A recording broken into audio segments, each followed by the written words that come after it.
Dr. Hermann Oberth, who pioneered rocket design during World War II, once cryptically stated, quote, "We cannot take the credit for our record advancement in certain scientific fields. We have been helped." When asked by whom, he replied, "The people of other worlds."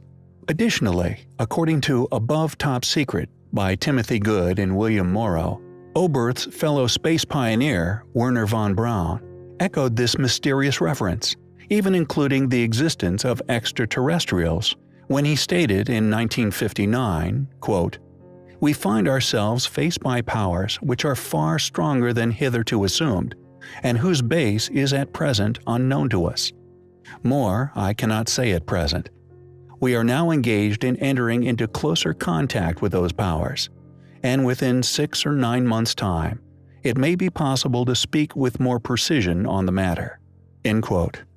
Just who were the people of other worlds that Dr. Oberth spoke of, or indeed these entities that von Braun referred to?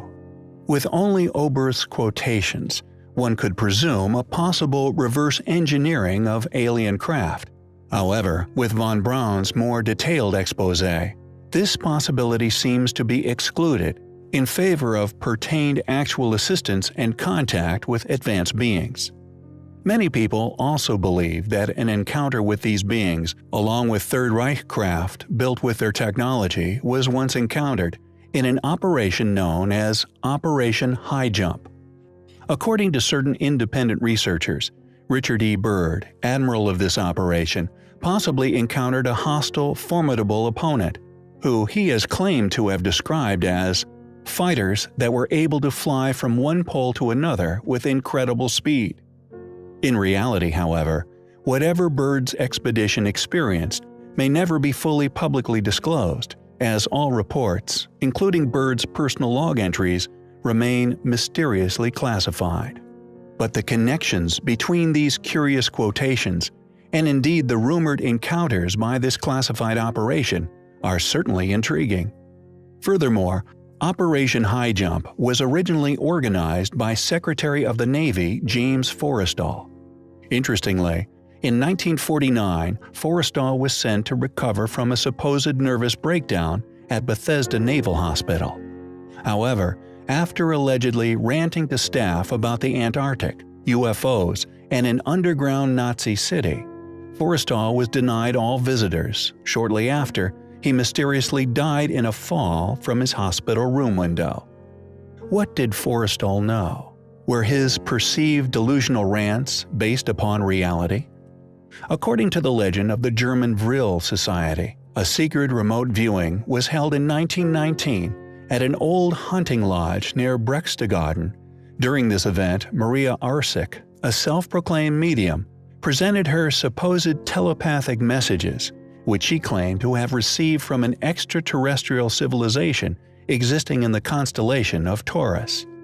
It is reported that these messages contained instructions for building a circular flight machine. It is interesting to note that German Oriental scholars and occultists alike regarded such mystic teachings with complete seriousness, with well-documented, well-funded, diligent efforts put forth to discover and such individually proclaimed powers and their messages therein into viable technological realities. What happened in the Antarctic? Who were these people from other worlds that von Braun and Oberth spoke of? Did the Third Reich make contact with an alien or possible highly advanced, once ancient civilization, allowing them to engineer mystifying technologies?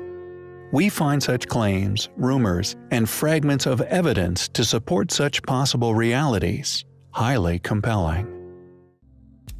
More than 2 years ago, a team of explorers led by scientist Vladimir Melikov were on an expedition within the Russian caves on Mount Bolshoi when they made a miraculous discovery.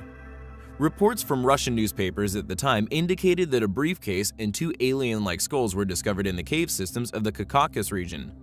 What is amazing about the briefcase is the insignia which can be found upon its front. It is the emblem of the NNRB, once the Nazis' most secret of institutions.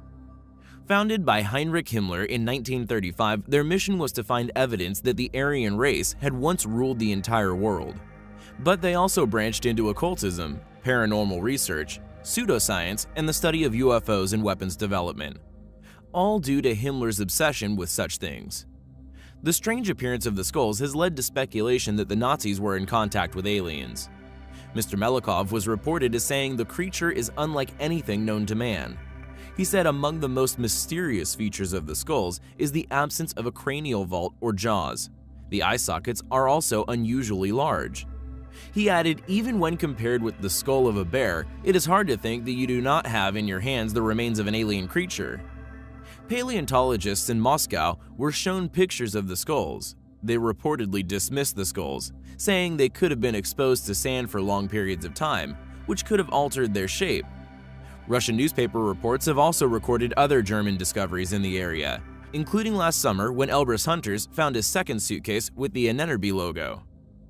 It is thought to have belonged to the huntsman of the German division Edelweiss, and was found along with a ring showing a soldier in a mountain cap and a Nazi uniform. The Edelweiss was an emblem of the German mountain troops during World War II.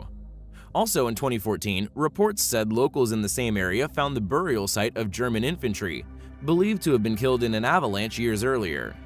What do you think about the finds? Are these skulls proof that the Nazis knew of the existence of aliens? Or maybe that they were even in contact with such entities? The skulls and briefcase are now said to be stored at an archaeological complex in Belovod, a site which stores many historical artifacts. Further studies are desperately needed before they vanish from public view.